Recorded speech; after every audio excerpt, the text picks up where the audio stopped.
Hello, I'm Johnny Knoxville, and this is Jackass. Actually, it's not. This is me, Steve Bell. I'm getting ready to paint my car. Got a 66 Dodge Coronet, and I've built my own spray booth. This is the first time I've ever painted a car, so this has all been a big experiment to me, as much as anybody else has done it the first time. And I thought I'd show somebody out there what I've done. So I'll just give you an idea of how my booth was built. I went down to the local lumber yard and spent about $100, $125 or so on some 2x, and didn't have to cut almost anything.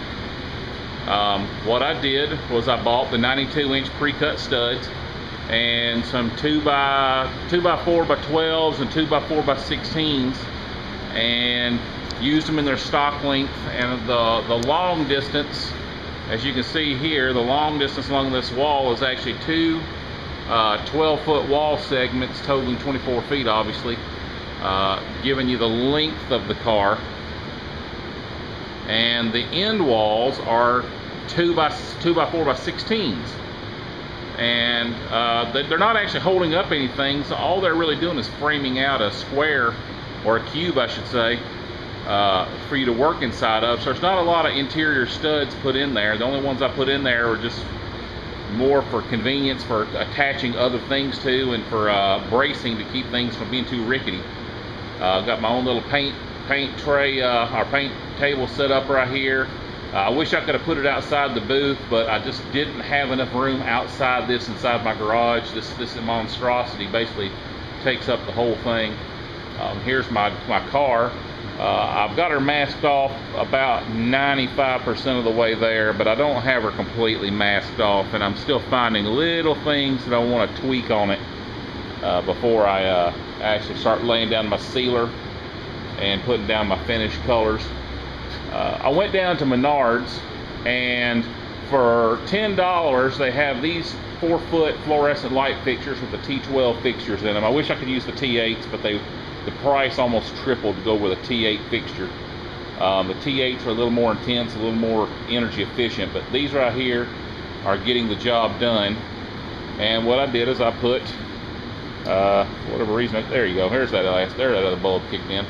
I've also had some leftovers from a previous project, 2x4x12, the 4-foot lights. I got a similar setup on the opposite side of the room, and I've got everything kind of jerry-rigged with cords. I wish I could do this a little neater, but hell, it's a temporary booth. What am I worried about? I put me a plywood door in. I used 20-foot wide 6mm plastic on the roof, and that's holding up fantastic. And I used a thinner mill on the walls. That's why it's much clearer. I forgot the actual name of the product, but it was something I picked up at Menards. It comes in 8 foot tall by 25-foot rolls, and that worked out almost perfect for the length and the width of my room. I think I might have had a piece just big enough to cover my table with plastic over there when I was done. I just went and got some residential filters, and this is one of the only places I actually had to do any cutting of lumber, and that's where I just cut these cross braces in here for my filters to go in. I actually screwed the filters in place and then taped them around their perimeters so that they wouldn't get sucked in by my negative air system. I'll show that here shortly. Got me a couple pieces of paper up here for me to do my test patterns on my gun once I got it going. My air compressor and everything for it is outside the room. There's part of a water filtration system, and I'm feeding the water, feeding the air in through the hole in the bottom. I'll be having to hook this up before I can actually finish it. What I did was I use a stapler when it comes to attaching the plastic to the wood studs, and some aerosol adhesive, the 3M77 spray adhesive that you can get anywhere from Walmart to AutoZone.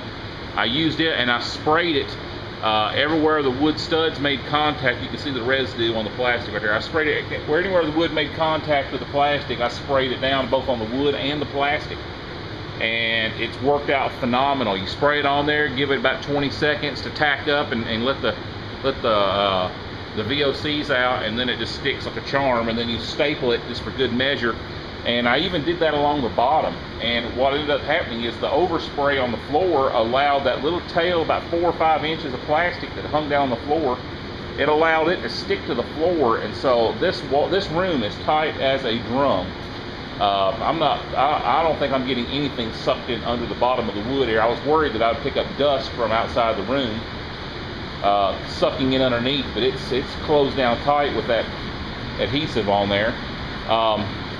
My negative air system I borrowed from work. I work in construction, and we have negative air machines that actually are used to pull the dust out of the air.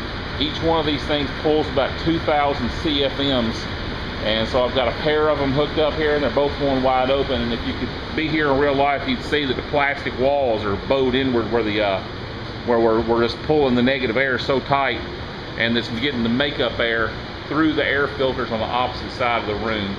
If I could go back and do it all over again, I would try to find a way to put the filters in the ceiling, but that just wasn't in the cards for this job. I'm using you can see it outside my plastic here. I've got a 60-gallon compressor. I've drained all the water out of it. I've run a copper line out of it at an incline. I don't have as much length as I'd like to, but it'll have to do in a pinch. I've got about 15 feet of copper pipe run at an incline outside there, so that everything will condensate, it'll drain back, and I've got a drain leg coming off the bottom there with a drain cock on it. I've drained that, made sure that's good, and I went out and bought a brand new hose because my old hose was so daggum stiff, and I think there might have been a little bit of condensate that just kept lingering and lingering and lingering inside the hose that kept showing up in my primer, that I just decided to chuck the hose and buy brand new Superflex hose from Sears. I paid about 30 bucks for, I think, but it is soft and pliable. I got cutesy over here when it comes to masking. I just took a broomstick and slid it through, put some one-hole straps like you use on conduit to hold it in place, and kind of gave it a little incline so it didn't try to walk off the end of my stick, and that's how I'm holding my my paper on there. And as you can see, there's nothing holding this door shut except for the air itself. There's just a rush of air. Every time you crack that door, just a gush of air comes in here with them negative air machines. They're just sucking the door right tight. I put some gasketing material around there, but I don't think that it's actually sufficient to actually close the void. So what can you do, you know? I'm hoping that whatever comes through that void right there, it's so close to the negative air machines that it'll just pull it right out. But I just wanted to get a picture of this and show anybody what I've done, and you can maybe copy it and improve it or do whatever. It took me about 2 days to build it, you know, after work.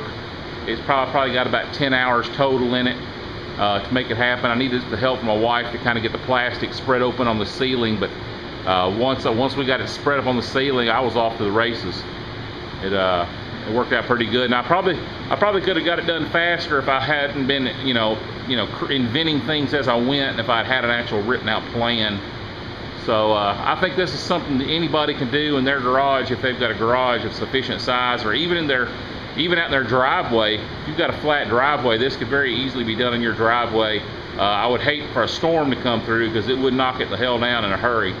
But if you've got a week of clear weather and you wanted to do something like this, this is very doable. I'm not sure what you would do about coming up with negative air machines. You could take a section of wall just like what I've built there and fill it full of box fans and just attach those through there. That's for you to figure out.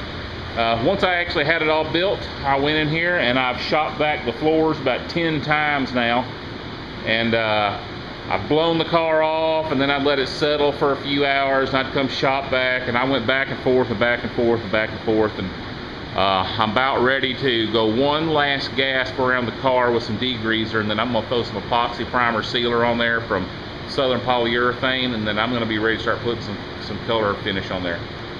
Wish me luck. This is my first attempt at doing this, and man, I sure do feel like a baby. I've been all thumbs on this, so I'm going to need all the help I can get. Thanks, guys.